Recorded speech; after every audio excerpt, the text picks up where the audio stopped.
After moving to the dorms for college, I started drinking a lot more than I did in high school. It changed me. During winter break, I came back home to my parents' house to spend the holidays with my family.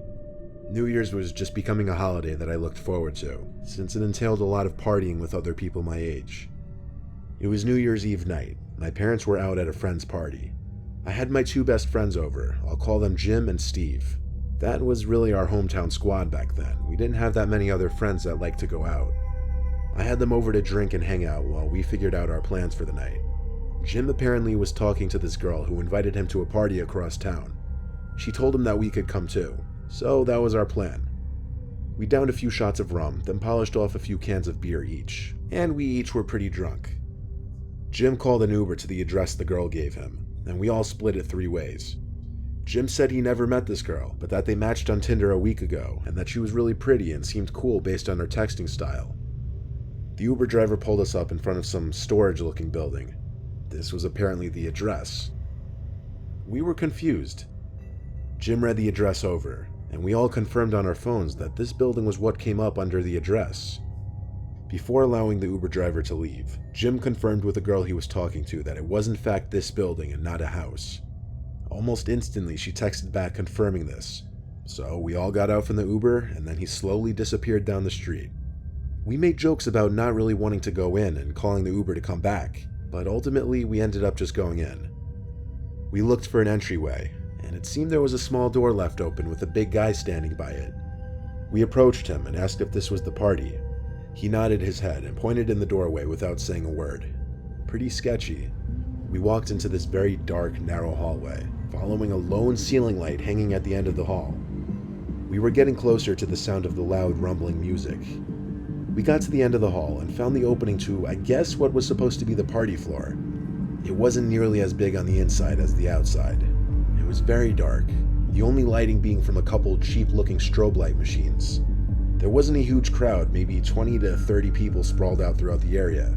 No one was really dancing either. Everyone was kind of standing in their own little circles. A lot of people were just sitting in chairs by themselves, kind of eyeing us down. The weirdest and most off-putting thing of all, though, we didn't see any females.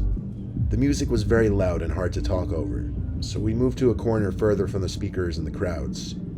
I yelled at Jim to call that girl and ask her where she is. She texted back saying she's in the back section, just beyond the double doors. She told us to meet her there. This didn't sound right, and I told Jim that. He said we'd just take a peek back there and leave if she's not there. Jim led the way, following the directions from this girl. We went through these 2 doors held open by door stoppers into this dimly lit narrow hall with a bunch of doors. As we walked, someone quickly appeared from one of the rooms and whispered something in Jim's ear. Jim kept saying what, looking very confused.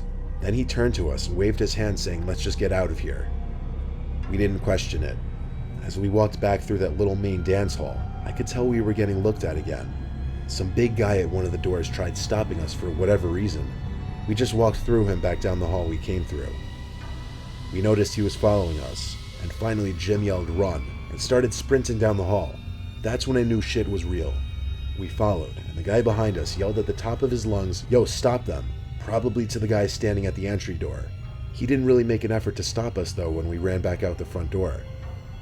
We ran out of the little parking lot into the closest main road, where we called an Uber again. Jim explained that the dude in the hall whispered in his ear to get out of there before midnight, as they were going to trap everyone in there. Jim didn't ask any more questions. He basically just told us to haul ass out. This led us to believe that girl he was talking to didn't exist. It was just some kind of trap to lure unsuspecting victims into whatever was about to go down in that building that night. We made an anonymous police report that something was going down in there that night, and that it should be investigated and shut down. We spent midnight on that New Year's sitting in my living room by ourselves. We never found out what transpired in that warehouse.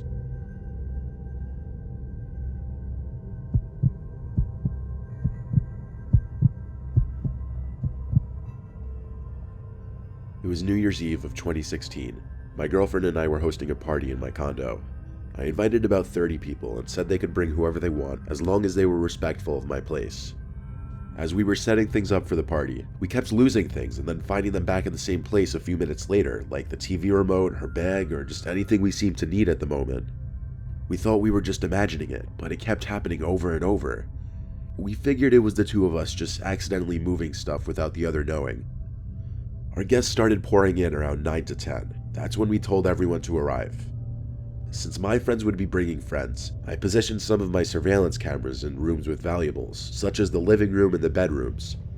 By the time everyone was over, things were still kind of disappearing. Like at one point, I wanted to show my friends my new pair of shoes my girlfriend got me for Christmas, and I couldn't find them. And even more, my window was left open in my bedroom. Albeit it was a party, and I had to assume my girlfriend or some of the guests had to do with some of this stuff. But it started getting weird. Nevertheless, the condo was crowded, and I didn't have much time to be worrying about this stuff.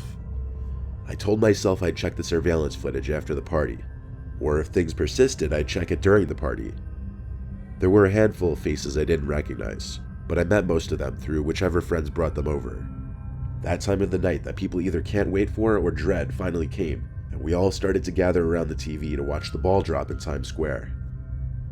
I looked around the room and noticed some tall guy in a black trench coat facing the wall opposite the TV. He was looking down at the couch doing something. I was about to ask my friend Alan if he knew who that was, but everyone started counting down, so I turned my attention to that and joined in.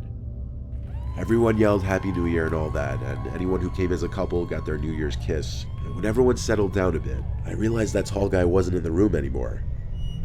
I asked Alan if he knew who that tall guy was, and he said yeah, that's Tom's friend. So that was that. One of my friend's girlfriends eventually came downstairs and said whoever the guy in the trench coat wasn't leaving the bathroom. I told her it was Tom's friend, and to just use the master bedroom bathroom, so she went back upstairs. Eventually the clock hit 2 a.m., and that's when things were dwindling down and people were starting to make their exits. When everyone was gone, my girlfriend and I said we'd clean up tomorrow. However, we did a quick inspection to make sure nothing was stolen. Her bag was gone completely this time, and so was one of my expensive watches. I rushed to our bedroom to pause the video cameras so I could download the footage and play it back. We started watching from the time guests started to arrive. I had it on fast forward, and we just skimmed all 3 cameras. Eventually, we noticed Tom's friend in the trench coat in the guest bedroom, going through our stuff. I paused the footage in a fit of rage. I cut the footage to a 30-second clip and sent it to my phone, and then texted Tom immediately. I said, "Your friend stole shit from my apartment, bro." He texted back, "Dude, no way, what do you mean?" Then I sent him the footage. A minute later, he texted back, "Who the hell is that? I don't know who that is." I wrote back, "I was told that was your friend." Once again, he said, "Dude, I don't know that guy." My girlfriend and I got nervous now, so I went on a texting spree, texting all of my friends who came, asking if they knew that person. From everyone who was still awake, we got a bunch of no's. So we went to finish the video footage, following the guy in the trench coat. He made his way into our bedroom, opened the door, then started dropping some of our belongings out the window, including my girlfriend's bag. I felt like the room was spinning and my heart was in my throat. Then, the man in the video quickly turned around as if he heard someone coming up the stairs, and he crawled under the bed. We sped through the rest of the video footage, but he never got out from under the bed. Under the bed that we were currently sitting on using the laptop.